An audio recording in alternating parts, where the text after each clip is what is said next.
कौमे में सर्वाइव करने वाले इंसान के लिए जीवन और मृत्यु दोनों समान हो जाते हैं और ऐसी जटिल परिस्थिति में इच्छा मृत्यु देना संवेगात्मक दृष्टि और कानूनी दृष्टि से सही माना गया है। हमारे देश में पहली बार सुप्रीम कोर्ट ने इच्छा मृत्यु की मंजूरी दी। 31 साल के हरीश राणा गाजियाबाद का ये शख्स 13 साल से कोमे में था।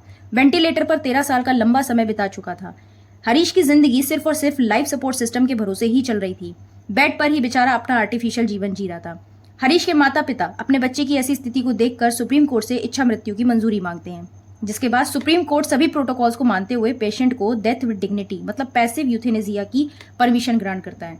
हरीश राणा पंजाब यूनिवर्सिटी से बीटेक कर रहा था और 2013 में अपने हॉस्टल के 4th फ्लोर से गिरने के बाद उसकी बॉडी पैरालाइज हो चुकी थी, जिसके बाद हरीश ने 13 साल वाली ये जिंदगी देखी।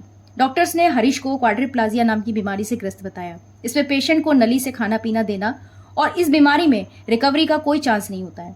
बच्चे के इलाज के लिए हरीश के पिता अशोक राणा ने अपनी पूरी प्रॉपर्टी तक बेच दी थी।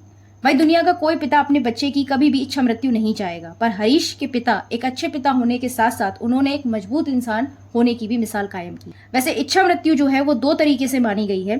पहला एक्टिव यूथेनेसिया और दूसरा पैसिव यूथेनेसिया। जो ये एक्टिव यूथेनेसिया है, जिसको सक्रिय इच्छा मृत्यु भी कहते हैं, इसमें पेशेंट को लीथल इंजेक्शन देकर डेथ देना, इस टाइप के ऑप्शन शामिल होते हैं। लेकिन इसको भारत में गलत माना गया है। पैसिव यूथेनेसिया यानी कि निष्क्रिय इच्छा मृत्यु, इसमें पेशेंट का जो लाइफ सपोर्ट सिस्टम होता है जैसे वेंटिलेटर, उसको हटाना ताकि पेशेंट की नेचुरल डेथ हो सके, इसी को लीगल माना गया है। 2011 में सुप्रीम कोर्ट ने अरुणा शानभाग वाले केस में पैसिव यूथेनेसिया को ही मान्यता दी थी, पर अरुणा शानभाग को इच्छा मृत्यु नहीं मिल पाई थी क्योंकि उनके हॉस्पिटल वाले 37 साल से लगातार उनकी देखभाल कर रहे थे, जिस पर कोर्ट ने हॉस्पिटल के एफर्ट्स को सही ठहराया। और दूसरी बात यह कि जो अरुणा का ब्रेन था वो पूरी तरह से डेड नहीं था, बिना वेंटिलेटर के भी वो सांस ले पा रही थी और बाद में 2015 में अरुणा की डेथ नेचुरल तरीके से हो गई थी।